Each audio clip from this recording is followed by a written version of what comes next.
बहुत मुश्किल से मिलेंगे। और समाज में जो अपने से दूसरों को फायदा पहुंचाता हो, हाथ जबान से दूसरों को सेफ रखता हो, ऐसे लोग करोड़ों में कोई मिले।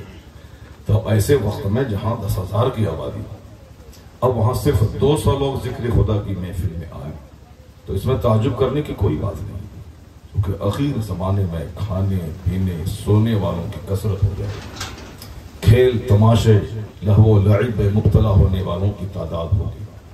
बहुत कम लोग होंगे जो सच्चाई और सदाकत से करीब होकर अच्छी बातों की कदर करेंगे। तो हजारों की आबादी में खींच के 200 लोग यहाँ आए, तो आप जल्दी से भागने की कोशिश मत करें, जल्दी खत्म हो और मैं भाग जाऊं, मजा नहीं मिल रहा है, नहीं। आप अपनी तकदीर पे नाज करें कि 20,000 की आबादी में से अल्लाह ने चुन लिया है आपको अपने जिक्र के लिए। सुभान अल्लाह, जरा तो बोले सुभान अल्लाह, वरना नींद आ जाएगी, आप औंगने लगेंगे। आप मैं तो 2.5 घंटे से कम मैं नहीं छोड़ूंगा, मगर आज कम बोलूंगा क्योंकि हमको ट्रेन पकड़नी है और 2 बजे मुझको ट्रेन पकड़नी है। कल रात में कमोबेश 3 घंटे बोल चुका हूँ मैं बंगाल मालदा में, इसलिए आज 3 घंटे की तकरीर नहीं होगी, वरना अगर हमको जलाल आ गया तो ट्रेन छोड़ देंगे हम, 3 घंटा हम बोल देंगे। हाँ, आप नहीं बोलिएगा तो 3 घंटा बोलेंगे, अगर आप बोलते रहिएगा तो 1.5 घंटे में खत्म कर देंगे। अभी आपकी मर्जी है कि 3 घंटा बोलवाइए या 1.5 घंटे में खत्म करवा देंगे।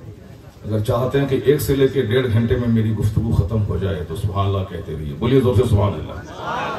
हाँ, मुझे मालूम है कि आप अदरी से ताल्लुक रखते हैं और अदरी बहुत ही तालीम याफ्ता जगह का नाम है। यहाँ तो किसी ने बताया कि हर घर में आपको हाफिज मिलेंगे और आलिम मिलेंगे, सुभान अल्लाह। और फिर ये वो गांव है, ये वो नगर पंचायत है जहाँ दर्जनों मदारिस मौजूद हैं, हर कदम कदम पे छोटे छोटे मदरसे मौजूद हैं और एक बड़ा मदरसा ज़ियाउल उलूम और जिनके शेख तरीक़त प्रिंसिपल हजरत मौलाना हजरत, यहाँ अच्छा नहीं लग रहा है, यहाँ हजरत ने मुझे आज से 5-7 साल पहले अपने मदरसे में दस्तारबंदी के जलसे के लिए बुलाया था, मैं आया था। तो यह तो पढ़े लिखी जमीन है, पढ़े लिखे लोग हैं, मुझे मालूम है कि मैं किससे खिताब करने जा रहा हूँ। और जहाँ जाहिर सी बात है पढ़े लिखे लोग जहाँ पे बड़ी बड़ी किताबें पढ़ते हैं, वहीं वह छोटी छोटी किताबों का भी मुताला करते हैं और कभी कभी छोटी छोटी किताबों से बहुत सारी ऐसी बातें मालूम होती हैं जो मोटी मोटी किताबों से नहीं मालूम होती। तो छोटा छोटा खतीब कभी बड़ी गहरी बात बोल जाता है। एक शख्स को कमर में दर्द था बिहार में और बड़े बड़े डॉक्टरों के पास गया कि कमर का दर्द सही नहीं हो रहा है। एम्स गया और साहब PMCH गया, बहुत बड़े बड़े डॉक्टरों से मिला, लेकिन दर्द सही नहीं हुआ। वो झोला छाप डॉक्टर साहब उत्तर प्रदेश में है कि नहीं, हमारे बिहार में है। जो गांव समाज में जो लोग रहते हैं, झोला में दवाई रख करके डाइजीन क्रोसिन रहते हैं, हाँ माशाअल्लाह। तो मैं समझा शायद उत्तर प्रदेश में नहीं रहते होंगे, बिहार ही में रहते होंगे। हमारे यहाँ है, गाँव देहात में रहते हैं। जैसे झोला छाप बोलते हैं हम लोग, झोला लिया साइकिल पे बैठा, अब तो साइकिल कम चलती है, बाइक पे चलते हैं लोग। वो भी दिन भर में बहुत कमा लेते हैं, घूमते रहते हैं, ढूंढते रहते हैं। ये साहब ये हाथ कट गया तो पेट में दर्द हो गया, सर में दर्द हो रहा है। अब वो 50 दवाई लिख के रखते हैं, वो डॉक्टरों से पूछ करके, सर में दर्द, पेट में दर्द, सीने में दर्द, नज़ला जुकाम, वो अब क्या है तो सर में दर्द है तो ठीक है क्रोसिन ले लें, क्या है साहब पेट में दर्द है तो अब ये डाइजिन ले लें। बड़े बड़े डॉक्टरों से उसने इलाज करवाया मगर सही नहीं हुआ कमर का दर्द। वो झोला छाप डॉक्टर वो बोला कि ये डाइजिन खाओ, डाइजिन दिया उनको, एक पत्ता भी खत्म नहीं हुआ कि सारा दर्द खत्म हो गया। मालूम है उनको क्यों? चूंकि वो दर्द गैस की वजह से होता था। बड़े बड़े डॉक्टर ने सोचा कि शायद कहीं रीढ़ की हड्डी में कोई इन्फेक्शन हो गया, इसलिए उन्होंने अपने अपने हिसाब से टेस्ट फेस्ट करके, नहीं कुछ समझ में आता है डॉक्टरों को तो 2 दवाई देता है, एक गैस की और ताकत की। ये तो देना ही है पूरे हिंदुस्तान, पूरी दुनिया में, चाहे वो जो कुछ भी दवाई दें, वो चाहे पैर टूटे, हाथ टूटे, सर टूटे, कुछ भी दांत टूटे, वो सारी दवाई देने के बाद 2 दवाई देते हैं, एक गैस की और एक ताकत की। नहीं कुछ समझ में आया तो गैस और ताकत की दवाई दिया, पेशेंट आके बोलता है कि हम 2 दिन के बाद ठीक हो गए। तो मालूम यह हुआ कि जहां लाखों रुपए की दवाई काम नहीं करती है, वहां 10 रुपए की दवाई काम कर जाती है। अब आप समझ गए होंगे कि मैं बहुत बड़ा खतीब तो हूं नहीं, एक छोटा सा खतीब हूं। और जहां बड़े बड़ों को आपने सुना है और छोटे को भी आप सुन लें, मुमकिन है कि डायजीन से आपकी सेहत सही हो जाए और आपको भी जो रूहानी अमराज हैं अल्लाह रब्बुल इज्जत उस अमराज को शिफा अता फरमा दे। बस पॉजिटिवली महफिल में बैठा कीजिए, पॉजिटिवली बैठा कीजिए, तो फिर आप दीवार में भी कोई नसीहत मिलेगी तो उससे जिंदगी में इनकलाब पैदा हो सकता है। मैं कभी कभी कहता हूं नसीहतें मुर्दा दिलों को जिंदा कर देती है। नहीं कुछ आलिमों के पास बैठे उनका सिर्फ चेहरा देखें सीने का जंग साफ हो जाता है। आलिमों की सोहबत में बैठने से सीने का जंग साफ होता है, दिल का घमंड दूर हो जाता है, आजिज़ी, खाकसारी, इल्म बुर्दबारी पैदा हो जाती है। आज जलसा पहले से ज्यादा जरूरत है, इसलिए जरूरत है कि पहले से ज्यादा लोग अब मगरूर हो गए हैं। पहले अरबों में लोग खेलते थे लेकिन दिल मिस्किन जैसा रहता था, सबकी कदर करते थे। एजाज भाई मेरे साथ 2 साल पहले मदीना शरीफ में उम्रा के सफर पे थे। उन्होंने बताया कि हजरत हिम्मतनगर, अहमदाबाद के बगल में 70 किलोमीटर दूर, उन्होंने कहा कि हिम्मतनगर में एक शख्स है जिसके यहाँ अहमद पटेल बार बार आते हैं। अहमद पटेल मर गए, वो कांग्रेस के बड़े नेता थे, मुख्यमंत्री बनने के काबिल थे और वो दिग्गज 10 बड़े नेताओं में एक नेता अहमद पटेल, आप जानते होंगे उनका नाम, हम लोग मौलवी आदमी हैं। उन्होंने बताया कि कसरत से उनके घर पे आते थे, उनके यहाँ कीमती कीमती कारें, मर्सिडीज बेंज की 4-4, 10-10 करोड़ की कारें, जागवार कंपनी की कारें। हम लोग तो सिर्फ इनोवा और फॉर्च्यूनर को ही बहुत बड़ी कार समझते हैं। अगर एक फॉर्च्यूनर कोई ले ले तो हम लोगों की नींद खराब हो जाती है कि साहब फॉर्च्यूनर खरीद लिया उन्होंने। इनोवा की रिश्ता कोई ले ले तो साहब देखते हैं ताज्जुब के साथ क्या गाड़ी उन्होंने खरीदी। आल्टो कोई ले ले तो बस समझ लेंगे साहब वो क्या है, साइकिल वाली की जो हैसियत है वही कारों में आल्टो वाली की हैसियत है। लेकिन कभी कभी वो आल्टो इतना जबरदस्त काम कर जाती है कि फॉर्च्यूनर नहीं कर पाता है। फॉर्च्यूनर लंबी कार है, उसको साइड करने के लिए 1 घंटा खड़ा रहना पड़ता, आल्टो वाला ऐसे वैसे घुसाया और आगे बढ़ गया, वो छोटी कार से काम चल जाता है। उन्होंने कहा कि हजरत बहुत बड़ी बड़ी कीमती कारें वहां और जमीन 1000 एकड़ के करीब उसके पास है। अगर अदरी में या मेरे गांव के 100 गांव मिला करके मेरे शहर के आसपास किसी के पास 1000 एकड़ जमीन नहीं है। अब यहाँ किसी के पास हो तो मुझको मालूम नहीं। उन्होंने कहा कि 1000 एकड़ जमीन उसके पास है, लेकिन उसके बावजूद वो बंदा झोला हाथ में लेकर के बाजार जाता है पैदल, और रास्ते में जो उससे मिल ले वो सबसे मिलकर खड़े होकर बात करता है। लगता ही नहीं कि अरबपति है शख्स। लोग दंग रहते हैं उनकी सादगी पर, लोग दंग रहते हैं उनकी सिंपलिसिटी पर कि इतनी जायदाद के बावजूद ये बंदा पैदल बाजार जाता है और वहां से सौदा सलफ खरीद के लाता है, और जो जहां हाथ पकड़ ले खड़ा कर दे वही खड़े होकर बात करने लगता है। कहा कि दंग रह जाएंगे हजरत अगर आप उनको देख लेंगे, इतनी जायदाद के बावजूद। तो आजकल ऐसे लोग कहां मिलते हैं, करोड़ों में कोई कोई। यहाँ तो कोई सऊदी अरब जाके 2 साल कमा करके आ जाए वो अदरी में और आल्टो खरीद ले तो वो पान खा के वो सारा थूक वो कपड़े में गिरा करके लाल करके चौराहे पे खड़ा होकर बोलता हमसे बड़ा कौन है, कौन मेरी तरह कमाएगा, कौन मेरी तरह साहब कार खरीदेगा, कौन मेरी तरह रहेगा। बस मस्त रहते हैं। कोई 4 करोड़ कमाने के बाद भी सोचता है कि कुछ मेरे पास नहीं, और कोई 40,000 पे महाना कमाने के बाद वो 4 बार डिकारे लेके चौक पे बोलता है कि साहब जो मैं आज खाया हूं कौन खाएगा वो। ऐसे ही मगरूरों की, ऐसे ही घमंडियों की तादाद बढ़ती चली जा रही है। अभी मैं कार से जा रहा था घोसी, आसिफ भाई बड़े अच्छे शरीफ नेक आदमी है, मैंने कहा मेरा एक रिश्तेदार है वहां, मुझको जाना है मिलने के लिए, मैं आ जाऊंगा। तो दूसरा जलसा वाला गाड़ी का इंतजाम नहीं करता, बोलता आपको जाना है रिश्तेदार का किराया कर लीजिए, आप जाइए टाइम पे आ जाइएगा। लेकिन नहीं, क्योंकि जन्नती आदमी है, बोला भाला शरीफ सीधा।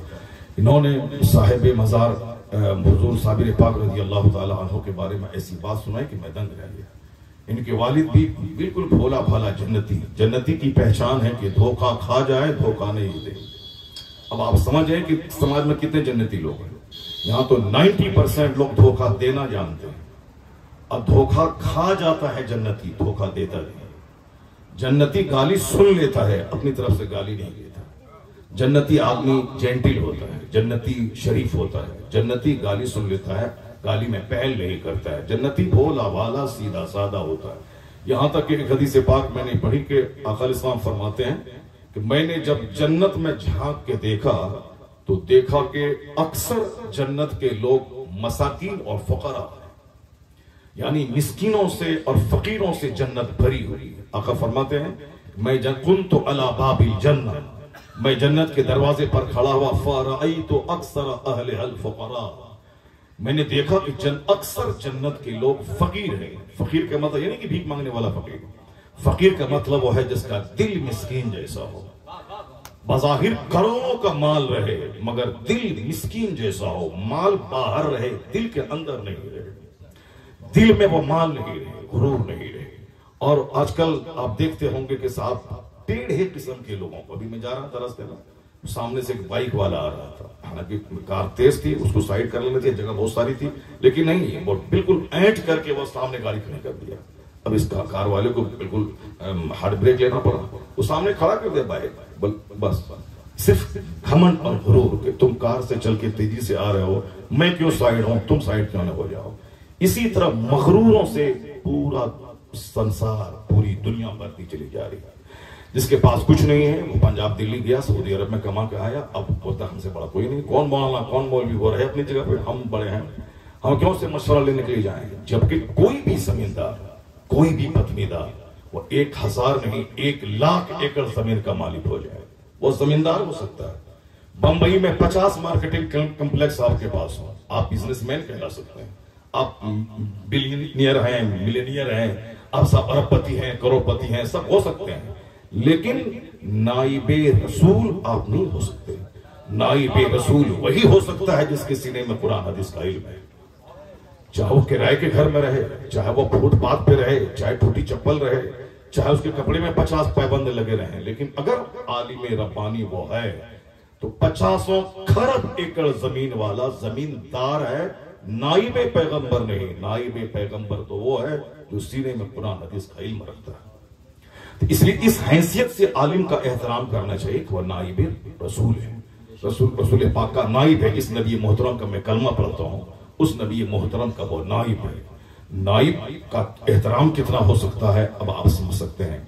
वो जो दीन की खिदमत करता रहता हो, जुमा के दिन हुजूर ने ये कहा, महफिल मिलाद में हुजूर ने ये कहा, सीरत के जलसों में हुजूर ने ये कहा, प्राइवेट महफिल में हुजूर ने ये कहा, खुतबा निकाह में हुजूर ने ये कहा, खुतबा ईदैन में हुजूर ने ये कहा, यानी सबको सब धुन है, इनको एक ही धुन है कि मुस्तफा का पैगाम आम हो जाए। और जो नबी मोहतरम का पैगाम आम करता है, लोगों को भलाई की बात सिखाता है, उसके बारे में हदीस में क्या आया, यस्तगफिर लहू मा फी समावाति वल अर्द हत्ता नमलत फी जुहरिहा व हत्ता अलहूत फिल मा ला युसल्लून अला मुअल्लिमिन नासिल खैर।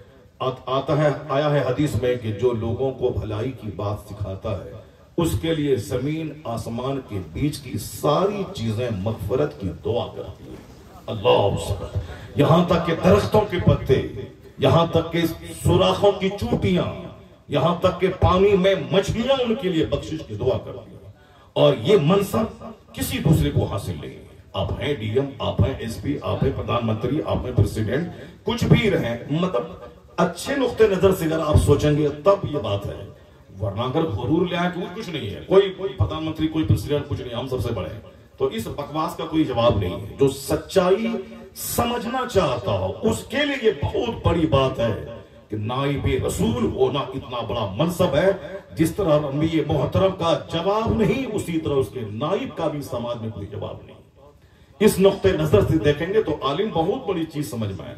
और अगर अब एज ए मैन, मेरा भाई, मेरा रिश्तेदार, मेरी मस्जिद का इमाम, मेरा टिफिन खाने वाला, मेरे चंदे पे तनख्वाह का इंतजाम जिसका होता हो, और फिर हमारे रहमो करम पे मदरसे में नौकरी मिली, हमारे इस एंगल से देखेंगे तो एज ए मैन एक मामूली आदमी समझ में आएगा। लेकिन अगर आप मजहबी नुक्ते नजर से देखेंगे तो एक आलिम नाइब रसूल समझ में आएगा।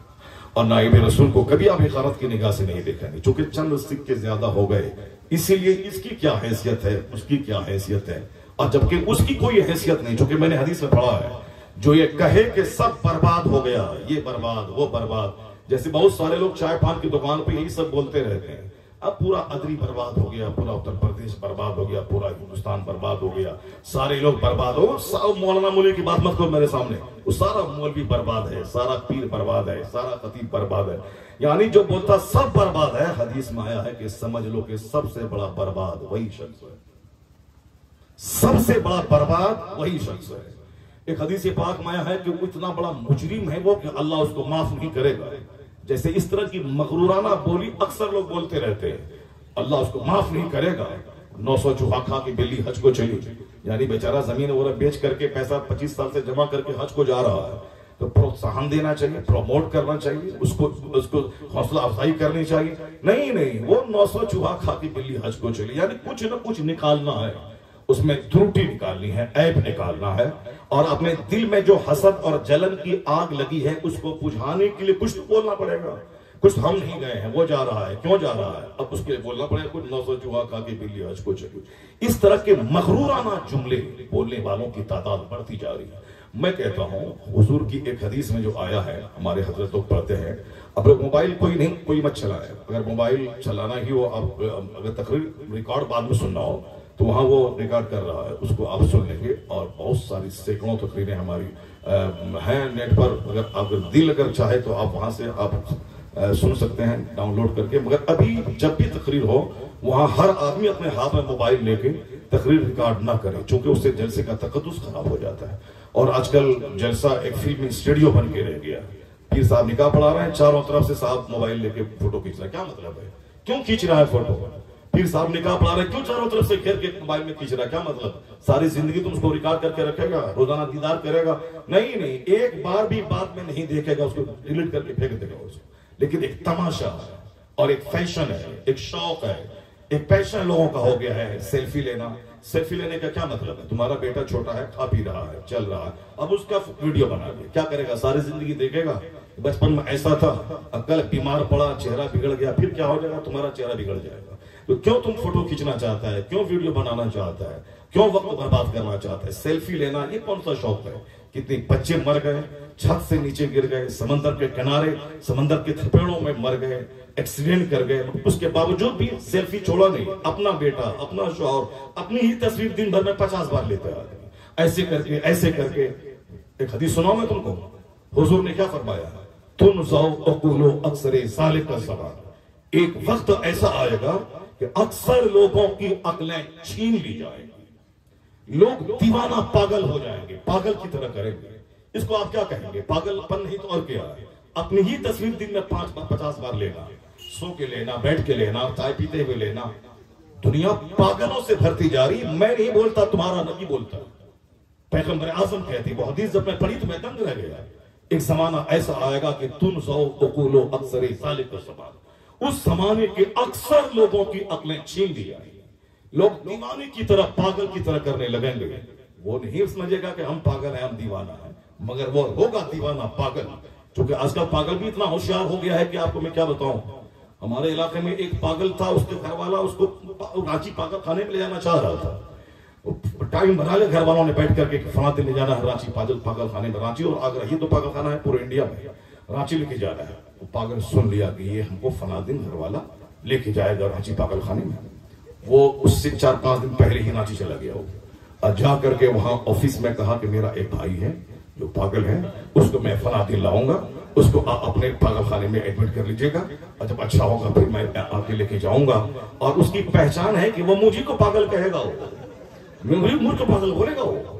अब वो लिखवा दिया, नाम लिखवा दिया, अब चला गया घर। अब जिस दिन लाने की बात थी उस दिन आराम से तैयार हुआ वो बाप के साथ में, भाई के साथ में, और आ गया।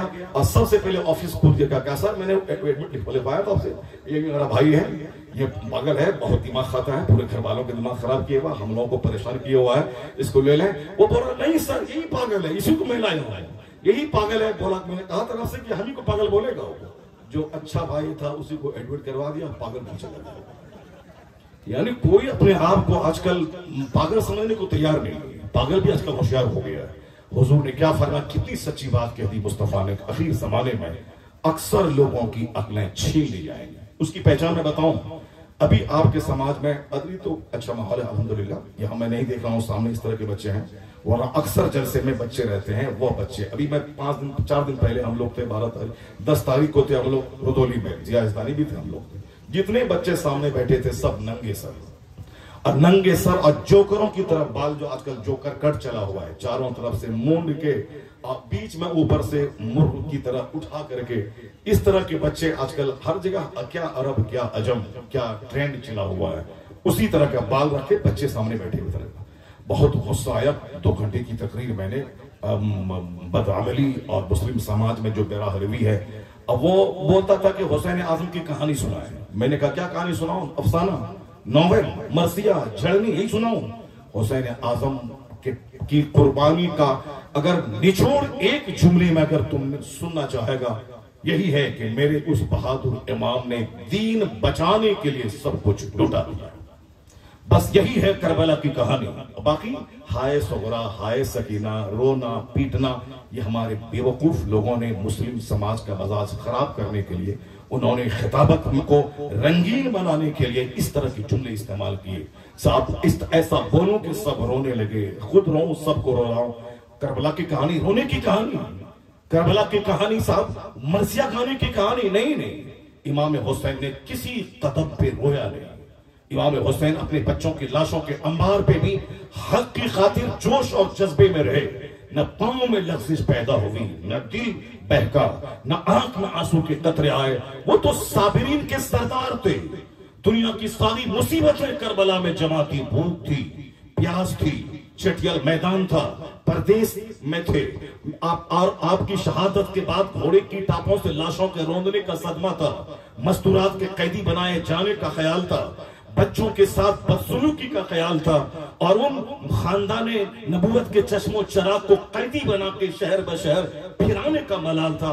दुनिया में जितनी भी तकलीफ की टाइप और सूरतें हैं, तकलीफ और क्या होती है दुनिया में? बीमारी, परेशानी, परदेश, चटियल मैदान, धूप, आग, मुसीबत, परेशानी, बच्चों की लाश, बच्चों की मौत, अपनी मौत, इसके अलावा और दुनिया में कौन सी परेशानी होती है? सारी परेशानी करबला में जमा थी। मगर हुसैन आजम ने सारी परेशानियों को रौंद कर लाशों के अंबार पे अपनी गर्दन कटा दी, मगर पांव में जर्रा बराबर लर्जिश पैदा न हुई, न पांव फिसला, न दिल फिसला। हक की हिमायत में यहां तक कि अपनी जान देके कुंबा लुटा दिया और बता दिया, अगर कभी जिंदगी में ऐसा दिन आ जाए कि हक और बातिल में एक को चुनना पड़े, तो चाहे बातिल 1000 रंगीन क्यों ना हो, हक को इख्तियार कर लेना। वहां जिंदगी की भीख घिघिया के मत मांगना, वहां जिंदगी की भीख घिघिया के मत मांगना कि छोड़ दिए, बच्चा छोटा है, घर छोटा है, हम छोटा है। नहीं, गीदड़ों की 100 साल की जिंदगी से बेहतर है शेर की 1 दिन की जिंदगी। हुसैन आजम ने शहादत पाके बता दिया कि जब भी तेरे सामने जिंदगी में ऑप्शन आए कि रहमो करम की भीख मत मांगना दुश्मनों से, जब बोले कि या तो ये गाना पड़ेगा या फिर मौत को गले लगाना पड़ेगा, वो पेशकश करेगा, ये गाना होगा अगर जिंदा रहना है, ये भजन गाना है या फना गाना है, और जिंदा रहना हिंदुस्तान में या दुनिया में कहीं भी, तो ये गाना पड़ेगा। उस वक्त कुफ्र की आंखों में आंखें डालकर उसे शिकस्त दे देना, मौत को गले लगा लेना, कभी भी बातिल से समझौता मत करना। ये इमाम आजम की जिंदगी का महासन है, उनकी शहादत का निचोड़ है और कंक्लूजन है उनकी कहानी की। मगर हम लोगों ने उसको मरसिया, मातम, हाय सुगरा, हाय सकीना ये कर दिया। मैंने कहा बदतमीजो, हुसैन आजम का जिक्र सुनने आए हो, सर पे टोपी तक नहीं, और तुम्हारा बाल कैसा है, तुम्हारे मुंह में गुटखा है, तुम्हारे हाथ में मोबाइल है, क्या सोच के तुम क्या आया है तुम? उन जैसे जिस तरह काफिर लोग कहानी बयान करता है, झूठी कहानी, रुलाने वाली कहानी, वही तुम सुनने आया है। ये रोने का दिन नहीं है, ये हुसैन आजम की शहादत पे नाज करने का दिन है कि मेरा योद्धा बहादुर हो तो ऐसा, ब्रे फाइटर हो तो ऐसा, शहीद हो तो ऐसा, हमारा कायद हो तो ऐसा, हमारा इमाम हो तो ऐसा, हमारा सरदार हो तो ऐसा। उनकी सरदारी पे नाज करने का दिन है, सरदार को याद करने का दिन है, उनकी बहादुरी, उनकी शुजाअत, उनके सब्र की कहानी बयान करने का दिन है, न कि रोने और मातम करने का दिन है। वो तो बदतमीज राफिजियों और शियाओं ने इस तरह का माहौल हिंदुस्तान में कायम किया। जो हुसैन का कातिल है वही अपने जुर्म पे पर्दा डालने के लिए मातम की शुरुआत की थी, ताकि लोग मुझे हुसैन का कातिल न कहें, वरना मुजरिम हकीकत में वही है जिनके बाप दादाओं ने शियाने अली कहला के अली मुर्तजा का कत्ल किया, उनके भाई हसन का कत्ल, उनको जहर दिया, इमाम हुसैन को 150 से ज्यादा खुतूत देके बोला करके बेसहारा छोड़ के बेदर्दी से कत्ल कर दिया। ये वही लोग हैं, उन्हीं की नस्ल है। और सुन्नी कल भी अहले बैत का वफादार था, सहाबा का वफादार था, हुसैन का वफादार था। और अल्हम्दुलिल्लाह आज भी सुन्नी ना मातम करता है, अखाड़ा ढोता है, ना फर्जी करबला बनाता है, ना फर्जी इमाम बाड़ा बनाता है। इन सारे ढोंग से बचकर सुन्नी अहले सुन्नत व जमात के तरीके पे चल के हुसैन की अजमत का खुतबा पढ़ता है।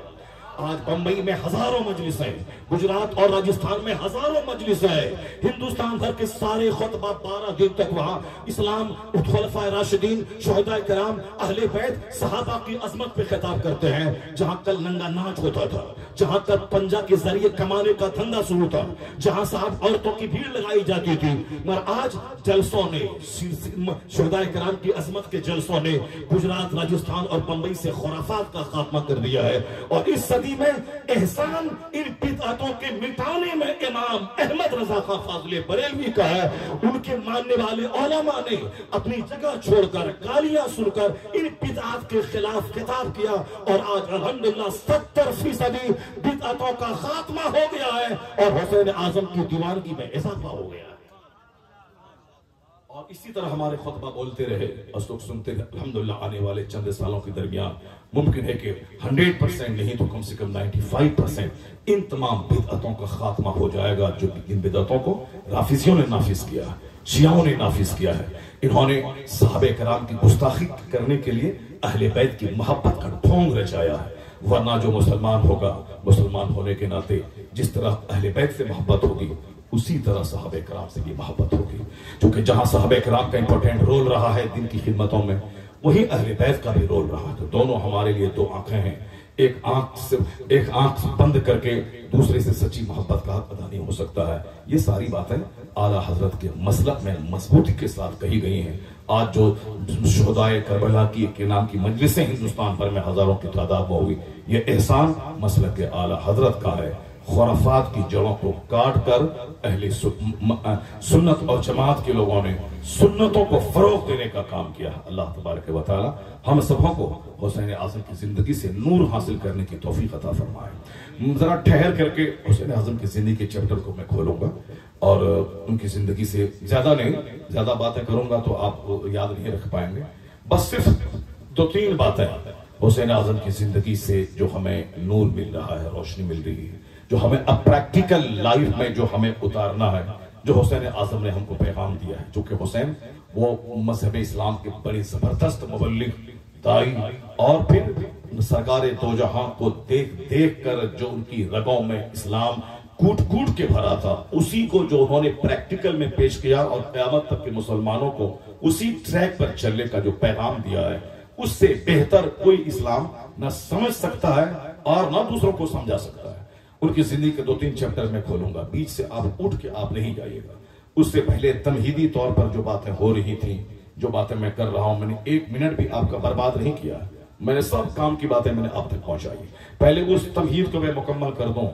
आलिमों की सोहबत, दीनी गुफ्तगू से दिल का निफाक दूर होता है, सीने का जंग साफ होता है। घमंड ने समाज को तबाह कर दिया। एक स्कूल में 4 टीचर हैं, चारों किसी को सलाम नहीं करता। वह सोचता है कि मुझसे बड़ा कौन है। मैं एक मदरसे में 10 मुदर्रिसीन हैं, अब सब मस्त हैं अपने आप में, 1 लाख महीना कमाता हूं, क्यों मैं सलाम करूं, तुम क्यों नहीं करेगा। और जो फारसी की पहली पढ़ाता वो भी बोलता कि मैं क्यों सलाम करूं, आपको शेखुल से प्रिंसिपल अपनी जगह आप हैं, मैं 5 घंटे पढ़ाता हूं, मैं तनख्वाह लेता हूं, मैं क्यों सलाम करूं। यानी बदतमीजी की इंतहा हो गई। बड़ों का एहतराम, वालिद का एहतराम, चचा का एहतराम, आलिमों का एहतराम, शेख का एहतराम, समाज के बड़े बूढ़ों का एहतराम, वो सारा एहतराम खत्म हो गया। घमंड में हम पैसा कमाते हैं, हमारे पास पैसा है, नौकरी है, हम क्यों झुकेंगे। इसी तरह स्कूल का माहौल, उसी का देखा देखी, मदरसे में भी हर जगह नहीं, कुछ जगहों पे इसी तरह का माहौल पैदा हो गया। 1-1 साल हो जाते हैं, कोई किसी को सलाम नहीं करता। क्यों? मैं बड़ा हूं, मैं बड़ा मुदर्रिस हूं, मैं मंतिक फलसफा पढ़ाता हूं, मैं शरह तहज़ीब पढ़ाता हूं, मुल्ला हसन पढ़ाता हूं, मैं काजी खां पढ़ाता हूं, तुम तो फारसी की पहली और हिदायतुन्नहव और मीज़ान और मुशैब पढ़ाता है, नौमिल पढ़ाता है, तुम्हारी क्या औकात है। यानी भूल जाते हैं वो कि पैगंबर आज़म अलैहिस्सलाम जब रास्ते से गुजरते थे तो अपनी तरफ से बच्चों को सलाम में पहल करते थे। सुभान अल्लाह। सरकार जब अपने घर आते थे तो अपनी अहलिया, अपनी बीवियों को सलाम करते थे। तो क्या मतलब, अपनी बीवी को सलाम करने से शौहर का मोरल डाउन हो जाता है? दुनिया में सबसे बड़ा अगर कोई है अल्लाह के बाद तो मुस्तफा के ज़ाते गिरामी, और जो सबसे बड़े मुस्तफा हैं वो अपने घर में अपनी बीवियों को अपनी तरफ से सलाम करते हैं। रास्ता चलने में अपने साथियों को सलाम में पहल करते हैं। हाँ, नौकरी को बीच में लाएगा तो शैतान का साथी बन जाएगा। अगर दौलत को सामने लाएगा तो मगरूर, मुतकब्बिर, घमंडी हो जाएगा। लेकिन जहां हुजूर की सुन्नत सामने आ गई तो इंसान बन जाएगा, शरीफ बन जाएगा। सरकार की सुन्नतें बीच में आ गई तो सारा गुरूर चकनाचूर हो जाएगा। जो हुजूर की सुन्नत है सलाम में पहल करना, हुजूर की सुन्नत है अपने घर वालों को सलाम करना, हुजूर की सुन्नत है रास्ता चलते बच्चों को सलाम करना। सलाम में पहल करके तो देखो, जो तुम्हारा चपरासी है, अगर तुमने सलाम में पहल किया वो चपरासी तुम्हें सलाम करने का मौका नहीं देगा।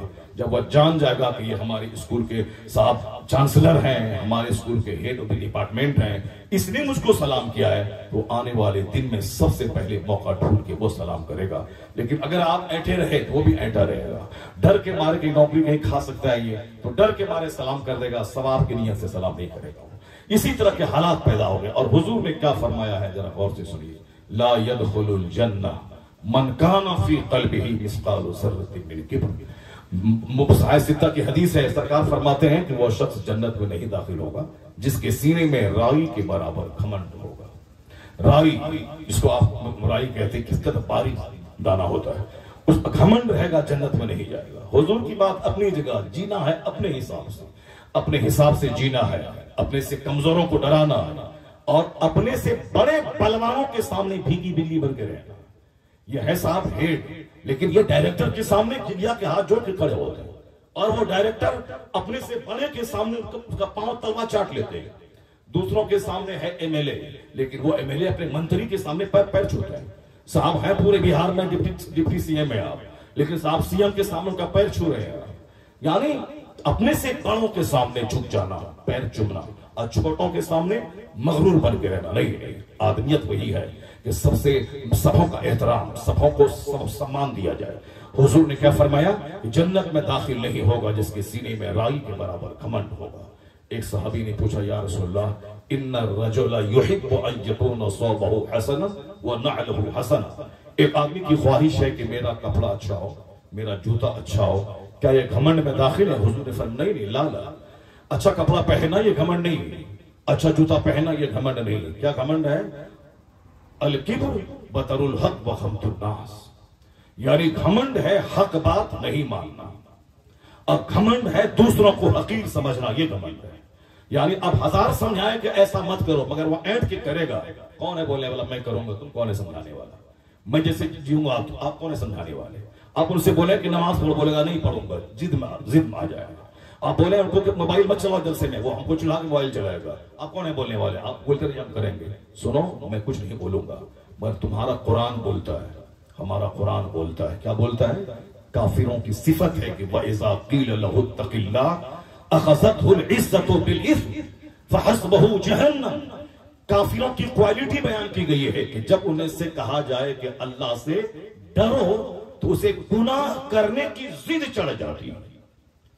ये सिफतें काफिराना है। जब उनसे कहा जाए अल्लाह से डरो तो उसे गुनाह करने की जिद चढ़ जाती है। मोमिन की क्या सिफत है? उसी कुरान से पूछो, वज़क्किर फ़इन्न ज़िक्रा तनफ़उल मोमिनीन। अल्लाह ने फरमाया कि हबीब मुसलमानों को समझाइए, मुसलमानों को समझाना फायदा देता है। वइज़ा समिअू मा उनज़िला इला रसूल तरा अयुनहुम तफ़ीदु मिनद-दम। जब वो अल्लाह की आयतों को सुनते हैं तो उनकी आंखें भीग जाती हैं। वतक़शइर्रु मिन्हु जुलूद, उनके चमड़े, उनके रोंगटे खड़े हो जाते हैं, उनका दिल नर्म हो जाता है। ये मोमिन की सिफत है कि जब अल्लाह का कलाम, अल्लाह के रसूल की बात सुने तो दिल नर्म हो जाए। ए बाबू कहां जा? बैठो बैठो बैठो बैठो बैठो। लतीफा सुनेगा क्या? लतीफा बोलूं, लतीफा बोलूं, कहानी बोलूं, किस्सा बोलूं, नमक मिर्च ला के 1 घंटा तक एक कहानी को घुमा घुमा के बोलूं? आजकल कहानी लोग बोल रहा है, किस्सा बोल रहा है, उसी कहानी कहने वाले को बुला रहा है। हजरत हसन बसरी जब खिताब करते थे, मौला अली आए बसरा में तो सारे खतीबों का मेंबर फेंकवा दिया, नहीं तकरीर करेगा। जितना भी किस्सा कहने वाला था, कहानी बोलने वाला था, सबका मेंबर उठा के फेंकवा दिया। सिर्फ एक मेंबर हसन बसरी का रहने दिया, जो हकीकत में कुरान और हदीस बयान करता था। कहानी सुन रहा है, किस्सा सुनने के लिए आया, लतीफा सुनने के लिए आया, कहानी किस्सा मत सुन, मुस्तफा की एक हदीस सुन और चला जा, अल्लाह के कलाम की एक आयत सुन, चला जा। किस्सा कहने वालों को साहब पूरा धमाल मचा हुआ है। कहानी कहने वाला, किस्सा कहने वाला, नमक मिर्च लगा लगा के एक कहानी को एक घंटे तक दोहराने वाला, उसी को बुलाया जा रहा है, उसी को साहब सुना जा रहा है। कुरान हदीस कोई सुनने वाला नहीं है। हुजूर ने क्या कहा, कुरान ने क्या कहा, नहीं, कहानी और किस्सा नमक मिर्च लगा लगा एक ही बात को घुमा घुमा करके साहब अल्फाज और जुमले से खेल खेल करके लोगों के जज्बात से खेला जा रहा है, उसी को बहुत बड़ा खतीब समझा जा रहा है। कुरान सुनो, हदीस सुनो, किस्सा कहानी मत सुनो, और सुनने के आदी बनो, हदीस पाक सुनने के आदी बनो। इस तरह आदी बनो कि जिंदगी में अगर मदरसे में नहीं पढ़े तो जलसा सुनते सुनते कम से कम 40 हदीस याद कर लो, और जब 40 हदीस याद हो जाएगी तो हुजूर की बशारत तुम्हारे लिए है। आका फरमाते हैं, मन हाफिज अला उम्मती 40 हदीसा, जो मेरी उम्मत में से जो शख्स 40 हदीस को याद कर ले, दूसरों तक पहुंचाने के लिए 40 हदीस उमूरे तीन में से याद कर ले। आका फरमाते हैं, बअसहुल्लाहु फकीहन यौमल क़ियामा व कुन्तु लहू शाफ़िअन व शहीदा, अल्लाह उसे क़यामत के दिन आलिमों की जमात में उठाएगा और हुजूर कहते हैं मैं उसके लिए शफाअत करूंगा, मैं उसके लिए गवाही दूंगा।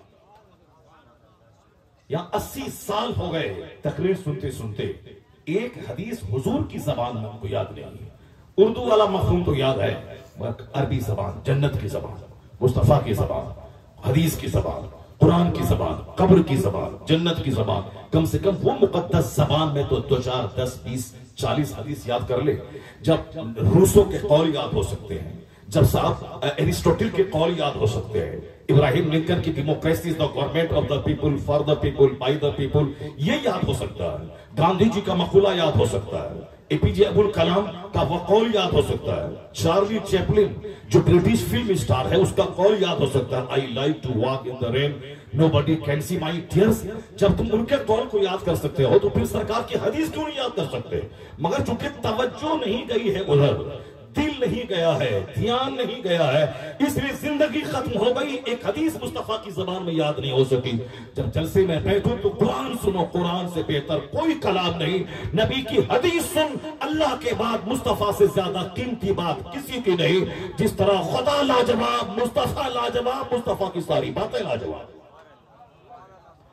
हाथ उठा के बोलो जोर से ला इलाहा इल्लल्लाह, जोर से बोलो सुभान अल्लाह, वरना शैतान बैठ करके नींद की आगोश में लेके चला जाएगा। अब औंधे लगेंगे, आप औंधे नहीं, इसीलिए से नींद को भगाने के लिए आप हरकत करते रहे, अपने हाथ को उठाएं, सुभान अल्लाह बोलते रहें।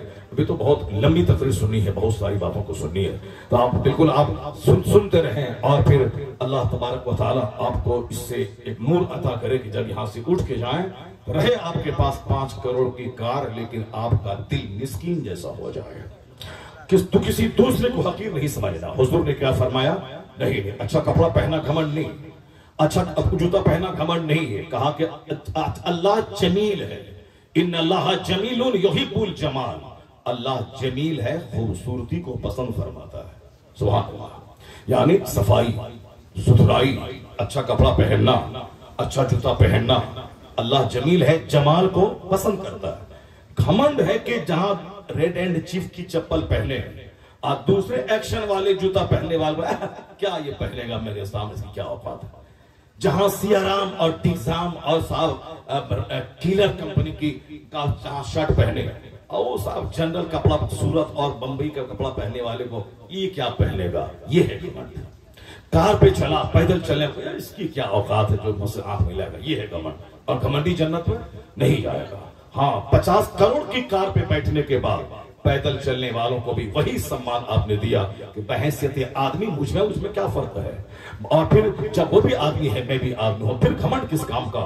गाड़ी उसके लिए रोक देना, उसको अपने पास बैठा लेना, मोहब्बत की बातें करना, ये घमंड नहीं है। चाहे 50 करोड़ की गाड़ी पे आप चले और हक बात नहीं मानना, ये घमंड है। दूसरों को हकीर समझना, ये घमंड है। जब भी समझाया जाए, नॉर्मल हो जाए, जब भी समझाया जाए बिल्कुल फौरी साहब विल ऑफ अल्लाह, अल्लाह की मर्जी के सामने सरेंडर कर जाए, surrender to the will of Allah. ये है मोमिनाना सिफत। मोमिन अकड़ता नहीं है, मोमिन नॉर्मल हो जाता है। इसीलिए नसीहत का इंतजाम शरीयत ने किया है। जुमा का खुतबा फर्ज है, 5 नमाजें बगैर खुतबा के जहां चाहे पढ़ लें, मस्जिद में, ईदगाह में। साहब एयरपोर्ट पे, रेलवे स्टेशन पे जुमा की नमाज नहीं होगी हर जगह। जुमा की नमाज के लिए जमात जरूरी है, जुमा की नमाज के लिए इस्तेआम जरूरी है, जुमा की नमाज के लिए खुतबा वाज़ो नसीहत जरूरी है। चाहे 1 मिनट का खुतबा क्यों ना हो वह जरूरी है। जैसे बगैर वजू की नमाज नहीं होगी, उसी तरह बगैर खुतबे जुमा की नमाज नहीं होगी। शरीयत में यह इंतजाम क्यों, एहतमाम क्यों किया कि जुमा में खिताब हो, चाहे 1 मिनट के लिए क्यों ना हो, अल्लाह की तस्बीह और तहमीद के बाद कहा जाए ज़ादकुम कलीलुन कलील व सबीलुकुम तवीलुन तवील या अय्युहल्लज़ीना आमनु तक़ुल्लाह हक़्क़ तुक़ाती। ऐ ईमान वालों, डरो अल्लाह से जैसे डरने का हक है। इतना ही कह दे वो तस्बीह और तहमीद के बाद खुतबा की फर्जियत वो शर्त अदा हो गई उसकी। बगैर वजू के नमाज नहीं, बगैर खुतबे जुमा की नमाज नहीं। शरीयत ने एहतमाम किया है, चूंकि आदमी का दिल एक चटियल मैदान के पत्ते की तरह है। जिस तरह की सोहबतों में बंदा रहता है उसी तरह का असर कबूल कर लेता है। चाहे बड़ा से बड़ा पढ़ा लिखा आदमी हो या जाहिल दी ग्रेट हो, हर आदमी असर कबूल करता है। हम लोग भी अगर बंबई में अरबपति के घर में जाते हैं, कभी उनका घर देखते हैं तो सीना हिल जाता है। वहां से आने के बाद लगता है कि कम से कम इसका 10% भी मेरे घर में हो। अभी 10 दिन पहले, 10 दिन में नहीं 8 दिन पहले बेंगलोर में एक शख्स ने जुमा का खिताब मेरा सुना। उसके बाद उन्होंने इमाम साहब से बोला कि हजरत को शाम में चाय पीने के लिए मेरे घर में लाइए, तकरीर उनकी बड़ी अच्छी हुई है, जरा मेरे घर में आ जाएंगे तो मुझको अच्छा लगेगा। जब मैं गया, चलो तकरीर आजकल कौन किसकी पसंद करता है, जब बंदा बोला है तो चलो मेरे पास टाइम है हम जाते हैं, मैं चला गया। मैं गया वहां चाय पीने के लिए। जब घर में जब बैठा तो घर, आप यकीन जाने कि हिंदुस्तान में 20 साल से मैं खिताब कर रहा हूँ, अब कहां नहीं जा रहा हूँ। परसों बंबई तो गुजरात तो कश्मीर तो यहाँ वहां घूमते, कल कहां परसों कहां। साहब 1 महीने का सफर 2 घंटे में हो रहा है। लेकिन मैंने उनकी तरह घर जो अंदर का इंटीरियर डेकोरेशन था वो मैंने नहीं देखा था।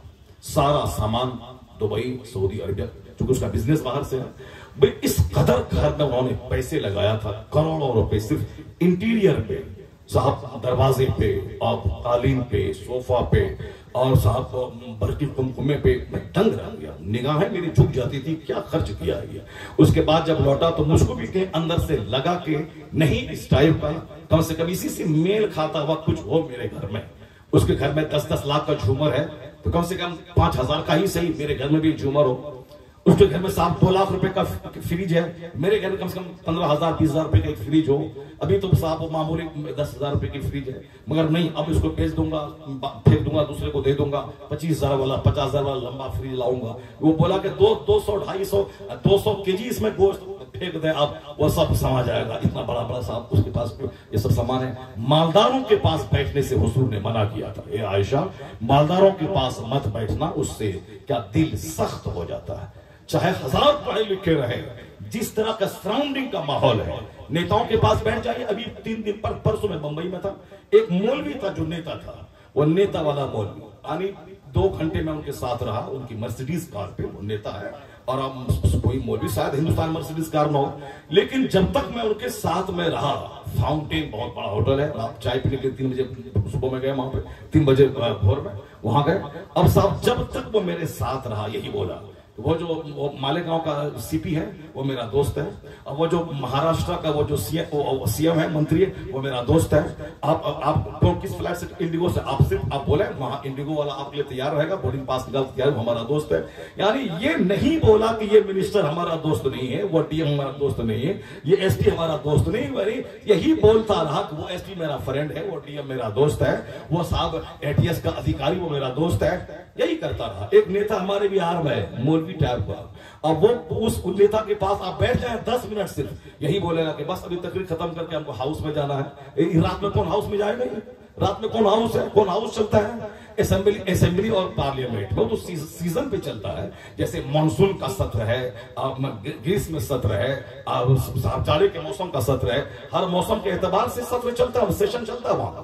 तो अब जहां भी कोई सेशन का टाइम नहीं है, जलसा वाले को बोलता है पहले हमको तकरीर करवा दो, वहां हाउस चल रहा है, कल उसको हाउस में जाना, वहां कोई हाउस नहीं, घर में जाकर सोता रहेगा वो, और फिर उसको हम मार देंगे, उसको काट देंगे। मैंने मंत्री से बोला है कि अगर तुमने नहीं माना तो हम सड़क पे लाश गिरवा देंगे। और साहब अभी फोन से बात कर रहा है कि फला आदमी है, फला आदमी मौलाना आपके पास भेज रहा हूं, मतलब उसका काम कर देना, अगर काम तुमने नहीं किया तो फिर तुम समझ लेना मैं नीतीश कुमार से क्या करके तुमको ये करवा दूंगा। जबकि वो फोन भी नहीं बोल रहा, बिल्कुल फोन से बात कर रहा है, फोन से बात कर रहा, फोन लगा ही नहीं उसका, सिर्फ सामने वाले को बताने के लिए। झूठों की तादाद बढ़ गई और झूठ बोल के झूठ की खेती करने वाला, उसके पास 10 मिनट आप बैठ जाएं, आपको भी लगेगा कि ये आदमी सच्चा है, बहुत पहुंच है, और आपको भी डिंग मारने की बात आपके अंदर पैदा हो जाए कि हम भी डिंग मारे और सामने वाले को साहब बेवकूफ बनाए। सोहबत का असर होता है, इसीलिए दिल पत्ते की तरह हिलता रहेगा। और आखिर जमाने में हुजूर फरमाते हैं कि युस्बिहु मुमिना व युमसी काफिरा, एक वक्त ऐसा आएगा कि बंदा सुबह मोमिन रहेगा, शाम काफिर हो जाएगा। मिशकात शरीफ की हदीस में, और मिशकात शरीफ की हदीस है, अक्सर हदीस है वो साहब बुखारी और मुस्लिम से ली गई है। अब वो उसमें है कि कहा है कि सुबह बंदा मोमिन रहेगा, शाम काफिर हो जाएगा, और शाम रहेगा मोमिन, सुबह काफिर हो जाएगा। वह युबीउ दीनहु बिअर्दिन मिन दुनिया, वो अपने दीन को दुनिया के बदले में बेच डालेगा। यानी अच्छा खाना, अच्छा पहनना, अच्छा मकान, अच्छी गाड़ी का शौक उसके ईमान को लूट लेगा, नौकरी का शौक उसको तबाह कर देगा, लड़की का हुस्न उसको तबाह कर देगा। आज उत्तर प्रदेश में आजमगढ़ में क्या हुआ, अगर वाकया वो सही है, एक मुसलमान की बेटी काफिर के साथ शादी कर रही है, अब पूरे हिंदुस्तान में वीडियो वायरल हो रहा है। क्यों?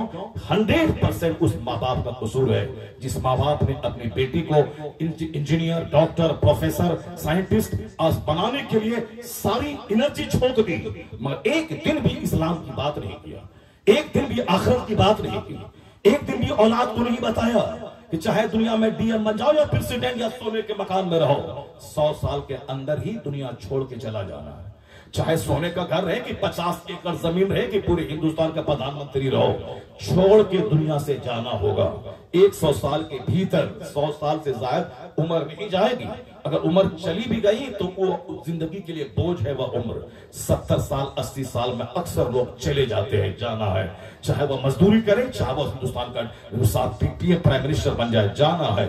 और जहां जाना है वहां का एक दिन काना मिक़दारुहु 50,000 सना, वहां का एक दिन दुनियावी गिनती के हिसाब से 50,000 साल का एक दिन होगा, 50,000 साल का एक दिन होगा वहां का।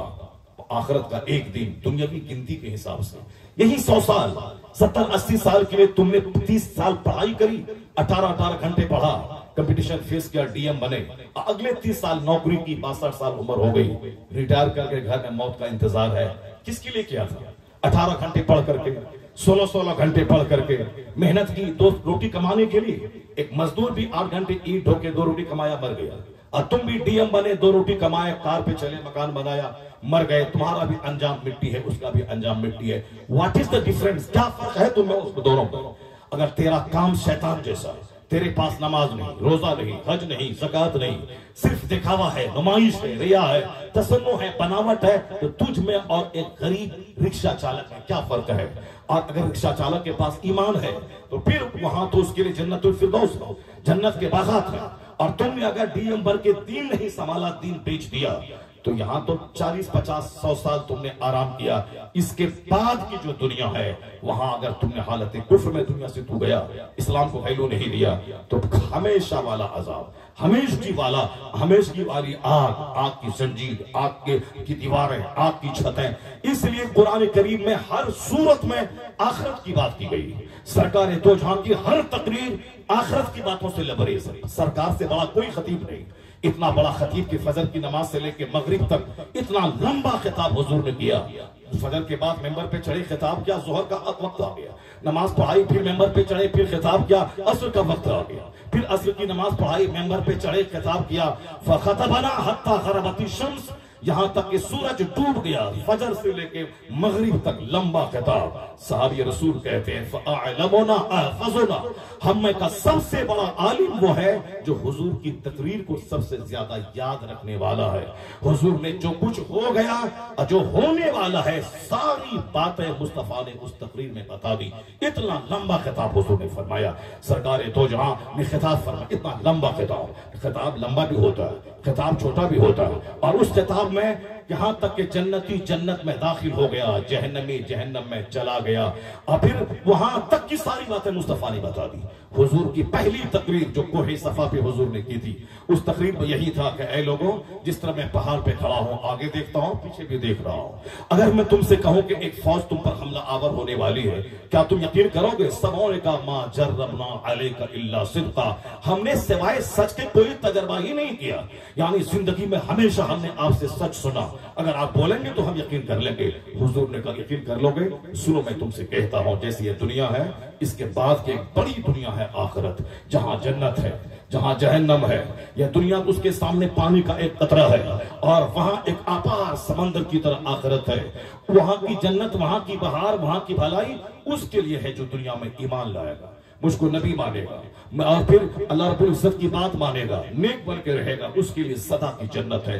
यानी पहली तकरीर में मुस्तफा ने आखिरत की बात की, जन्नत की बात की, और हुजूर की सारी तकरीरों में जन्नत की बात, जहन्नम की बात, जहन्नम से बचने की बात। आज हमारी गुफ्तगू घर में सिर्फ फला डीएम बन गया, फला साहब साइंटिस्ट बन गया, फला सऊदी अरब चला गया, वहां से खरीद करके 50 करोड़ रुपए उन्होंने कमा लिया, एक कार खरीद ली, मकान बना लिया, जमीन खरीद ली, फार्म हाउस बना लिया, मार्केट कॉम्प्लेक्स बना लिया। यही सारी बातें बच्चों के दिमाग में मैं डालता हूं, और बच्चों के दिमाग में क्या होता है? आदमी वही है जो ज्यादा कमाता हो, आदमी वही है जिसके पास ज्यादा पैसा हो। मैंने कहा था कि मौलवी के चक्कर में मत पड़ना, मौलवी के चक्कर में पड़ेगा तो दाढ़ी रखवा देगा, नमाज पढ़वा देगा, जलसे लाएगा, तुमको जवानी में बूढ़ा बना देगा। इसे मौलवी के चक्कर में मत पड़ना, दूर से सलाम कर देना, मौका मिले कभी हाथ चूम लेना, मगर उसके चक्कर में मत पड़ना, मौलवी के चक्कर में मत पड़ना। और पैसा कमाना, फला वहां गया कमा लिया, फला इतना पढ़ा नौकरी किया कमा लिया, वो साहब IAS में टॉप कर लिया, इतना कमा लिया। अब उस बच्चे के दिमाग में माल कमाई। अब अगर वह बच्चा कल बाप की छाती पे बैठ करके बोले कि इस ब्लैंक चेक पे साइन कर, वो ना मार दूंगा, ये कसूर उसी बाप का है जिसने बच्चे को बोला मौलाना के चक्कर में मत पड़ना, और पैसा ही बहुत बड़ी चीज है, पैसा रहेगा सारे लोग सजदा करेंगे, पैसा रहेगा दरवाजे पे 50 मौलाना बैठ के तुम्हारी तारीफ करेंगे, मार्बल बड़ा अच्छा है, टॉयलेट बड़ा अच्छा है, वहां का पत्थर बड़ा अच्छा है, ग्रेनाइट बड़ा अच्छा है, 1 घंटे तक मालिश और पॉलिश और बच्चे की तारीफ और ग्रेनाइट की तारीफ, तब जमींदार का बदन गर्माता है। अब बोलता है लिख लो 1100 रुपए का चंदा, और उसके बाद 1 घंटे तक मालिश किया, बच्चे की तारीफ, बीवी की तारीफ, घर की तारीफ, मकान की तारीफ, गेट की तारीफ, मार्बल की तारीफ, ग्रेनाइट की तारीफ, टॉयलेट बाथरूम की तारीफ। कभी नहीं बोला कि तुम्हारे घर में नमाज घर नहीं है, यहाँ टॉयलेट है, बाथरूम है, किचन है, डाइनिंग रूम है, गेस्ट रूम है, ये है वो है, हर रूम में टेलीविजन है, मगर तुमने ये नहीं कहीं बनाया कि जहाँ और मस्तूरात नमाज पढ़े और मर्द नमाज पढ़े, और साथ गैर मुस्लिमों के घर में जाकर देख, 4 मंजिला मकान है तो वहां उन्होंने एक मंदिर बनाया हुआ, साहब छोटा घर है वहां छोटा सा मंदिर बनाया हुआ, जिसको पूजा अर्चना से कोई मतलब नहीं, काम पे गया सिर्फ हाथ जोड़ा और चला गया, और जिस पर 5 वक्त की नमाज फर्ज है, और जो मकसदी हयात को जानता है, जो जानता है कि अल्लाह रब्बुल इज्जत है और हमें जन्नत जाना है, और 5 वक्त की नमाज हम पर फर्ज है, चाहे मैं गरीब रहूं, मालदार हूं, बीमार हूं, तंदुरुस्त रहूं, वो नमाज घर में नहीं। काफिरों के पास कोई मजहब नहीं तो उसके पास वहां घंटी बजाने के छोटा सा घर है, हमने नहीं सीखा, तारीफ की 1000 रुपए लिया और चल दिया, और उसको हमने कोई रास्ता नहीं बताया, वरना बताए समझाएंगे तो नाराज होगा तो 11,000 रुपए का चंदा बंद हो जाएगा। यही सारी चीजें हमने सीखी है, हमने दुनियादारों की बातें अपने बच्चों के सामने की है। मौलाना के चक्कर में मत पड़ना, तो वो बेटा अगर कल बोले कि तूफाना बाप 1 करोड़ रुपए अपने बेटे को छोड़ के मरा, तुम कितना मेरे लिए छोड़ के मर रहा है, ये बताओ, तुम कितना छोड़ के मर रहा है। अब पहले बाप से ही हिसाब लेगा वो, तुम फला बाप अपने बेटे को कीमती कार दिया, तुम कितनी कार मुझको दिया। अगर बाप चीखता है, चिल्लाता है, हजरत किताब कीजिए अजमत वालिदैन पे, हजरत बच्चों में नई नस्लों में वालिदैन का एहतराम नहीं रहा, तकरीर कीजिए, बदतमीज तकरीर कीजिए, जब बेटे ने मारा है सीने पे चढ़ करके ब्लैंक चेक में साइन करवाया। अब मौलाना याद आया है, अब आया है कि खिताब कीजिए, तकरीर कीजिए। पहले तुमने बच्चों से कहा था मौलवी के चक्कर में मत पड़ना, मौलाना के पास मत जाना, जबकि तुमने देखा है समाज में जो मौलाना के पास आता जाता रहा वो अपने बाप का पांव चूमता है, बाप की पेशानी को चूमता है, क्योंकि मौलाना उसको बताता है कि बाप का चेहरा कोई दिन में